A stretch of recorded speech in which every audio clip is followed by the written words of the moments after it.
Assalomu alaykum aziz dindoshlar, barchalaringiz sog' omonmisiz? Mana biz go'zal manzarali joydamiz. Syomka bo'yicha kelgandik. Sal qo'lim tegib bo'shab qolgan edim, o'shaning uchun ozgina gaplashaylik dedim. Sizlarga ulashgim keldi. Shunaqa go'zal joylarni, juda ham shunaqa o'tiradigan, holi odamlar ko'payib ketmagan joylar ham bor ekan. Sizlarga ham tavsiya qilaman kelishni. Mana azizlar.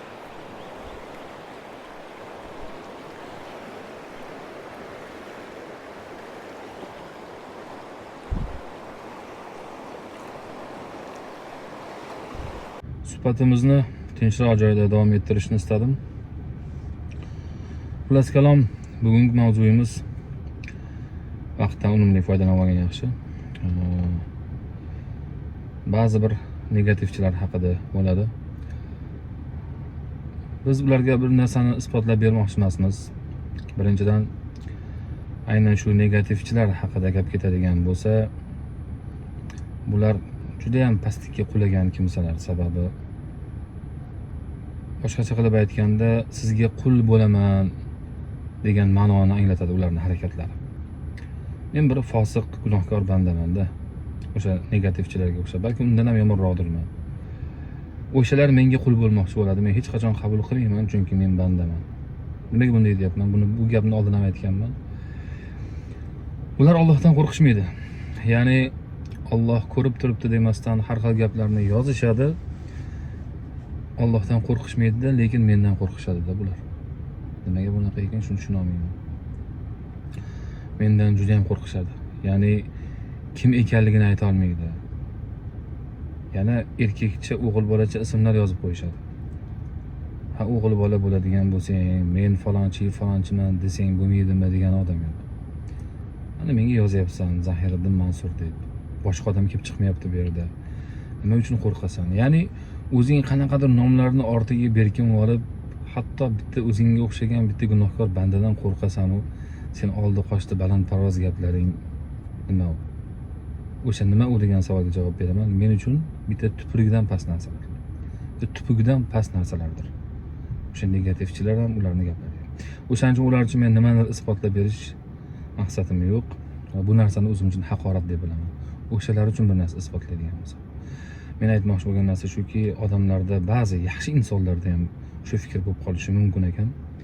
Shu Bashir Ahmad haqida, yana boshqalar haqida gaplashganda sen birovni musibatidan xursand bo'lyapsan degan ma'noni anglatadi.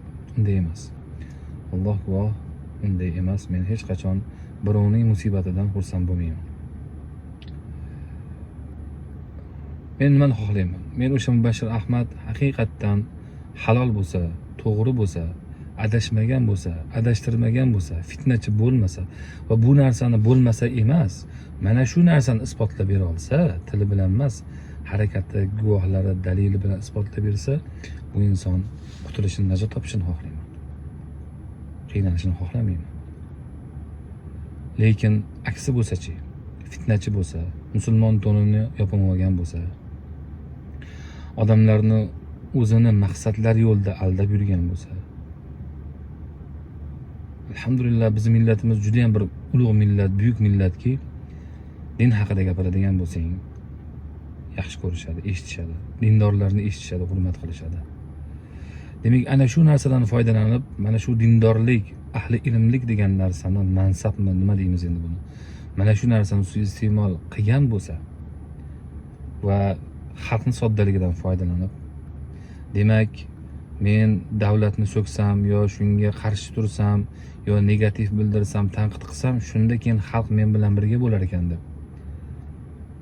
Va o'zini o'sha tanilish deymizmi yoki pul ishlash deymizmi, yana boshqa jirkanch maqsadlarini amalga oshirishda davlatni ham, o'zi tug'ilib o'sgan yurtini ham, dinini ham va musulmonlarni ham, ayniqsa unga muxlis bo'lgan, unga murid bo'lgan kimsalarni ham qurbon qilgan bo'lsa va bu narsa isbotlansa, Alloh taolo uni jazosini bersin. Unda u mubashshir va unga o'xshaganlar uchun bu jazolar juda ham kam. Bir necha barobar qilib bersin Allohim va juda qattiq azoblarni tortsin bu dunyoda. Albatta oxiratda ham bor. musulmonlarni fitnaga solganligi uchun, aldagani uchun va ana shu jirkanch amalini orqasidan musulmonlik shunaqa ekanda, ahli ilming degan narsani olib bergani uchun Alloh taolo uni alamli azob bilan azoblasin. Uni va u kabilarni. Men mana shunday o'rtada pozitiv turadigan odamman. Ya'ni nima deydi? To'g'ri qabul qilaman. Birovdan bir xafa bo'lib emas. To'g'rilik, xushchaqchaqlik bilan qabul qilaman bu narsani. Ya'ni birovga men dushmanligim yo'q. Undan qanaqadir haligi to'g'ri insondan bir nafratlanish degan narsa yo'q menda. Insonning endi holati bo'ladi, masalan, gap so'zi o'zini turishida, bu kibrli deb o'ylashi mumkin, boshqa deb o'ylashi mumkin, lekin bu xom gaplar. Unday emas. Inson tabiati shunday bo'lishi mumkin. Qo'polga o'xshab ko'rinishi mumkin. Lekin aslida yaxshi ishlari bo'lishi mumkin bu. O'shaning uchun aytmoqchi bo'lgan narsa, men birovni azoblanishi, qiylanishi yoki bo'lmasam bir musibatlanishidan hech qachon xursand bo'lmayman. Meni bilganlar juda yaxshi bilishadi.